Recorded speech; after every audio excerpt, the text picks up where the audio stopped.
دعا پڑھنے کی چیز نہیں ہوتی، دعا مانگنے کی چیز ہوتی.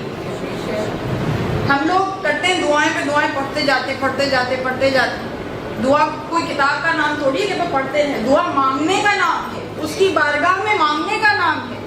جتنا گڑ گڑا کے دل سے مانگیں گے تو اثر ہوگا.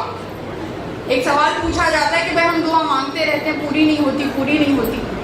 تو کچھ پری ریکوزٹس ہوتے ہیں دعا کو مانگنے کے: حلال کھانا، حرام سے اجتناب کرنا، اور دعا کو دل سے مانگنا، گڑ گڑا کے مانگنا، تڑپ سے مانگنا.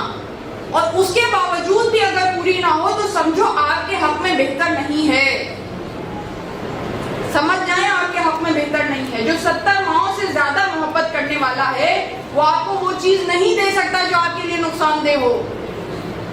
اور جو دعا قبول نہیں ہوتی جب تک نہیں ہوتی، اس کا ثواب دعا مانگنے والے کے اعمال میں لکھا جاتا رہتا ہے. اتنا لکھا جاتا ہے کہ احادیث میں یہ جملہ آیا ہے کہ جب قیامت کے روز ہمارے سامنے وہ دعائیں آئیں گی جو پوری نہیں ہوئی تو اس وقت ہم حسرت سے کہیں گے کہ کاش ہماری کوئی دعا پوری ہوتی ہی نہ، کہ جس کے نتیجے میں ہمیں اتنے اعمال صالح عطا ہوئے. تو جتنی دیر ہوتی ہے اس کا بھی پروردگار عالم اجر دیتا ہے، اس لیے کہ وہ عادل ہے. اور جب اس نے کہا ہے مانگو، تو جب آپ اس کے در پہ آ کے مانگتے ہیں تو وہ خالی ہاتھ لوٹائے، یہ ممکن نہیں ہے. وہ تو خود پروردگار عالم ہے. اس پروردگار عالم کے جو 14 اوصیاء ہیں ان کی یہ صفت نہیں ہے. وہ ایسے کریم ہیں کہ ان کے در پہ اگر کوئی آتا ہے تو خالی ہاتھ نہیں لوٹاتے، دشمن بھی آ جائے تو خالی ہاتھ نہیں لوٹاتے. تو کیسے ممکن ہے کہ اللہ آپ کو خالی ہاتھ لوٹا دے گا؟ ہاں یہ ضرور ہے کہ وہ دیتا ہے جو آپ کے حق میں بہتر. اور دعا مانگنی بھی یہی چاہیے کہ ہمارے حق میں جو بہتر ہو وہ عطا کرے. اس لیے کہ ہماری نگاہیں محدود ہیں، دیوار کے اس طرف نہیں دیکھ سکتی، اس لمحے کے اس طرف اس لمحے میں نہیں دیکھ سکتی.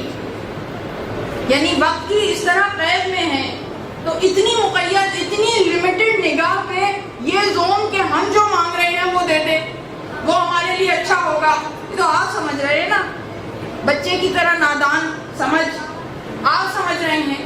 اس سے مانگو کہ جو تقدیر کا بنانے والا ہے، جو تقدیر کا لکھنے والا ہے، اس سے یہ کہو اور یہ مانگتے ہوئے کہو اسے ہمارے حق میں بہتر کرنا.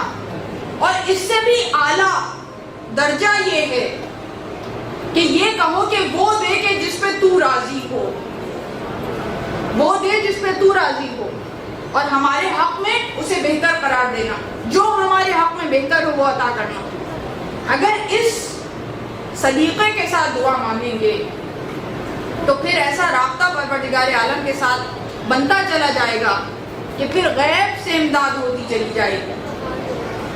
اور ہمارا سلام ہو ان پاک ہستیوں پر کہ جنہوں نے ہمیں دعا کرنے کا سلیقہ سکھایا. خدا کی قسم انسانیت کو دعا کرنے کا ذرہ برابر سلیقہ نہیں آتا تھا.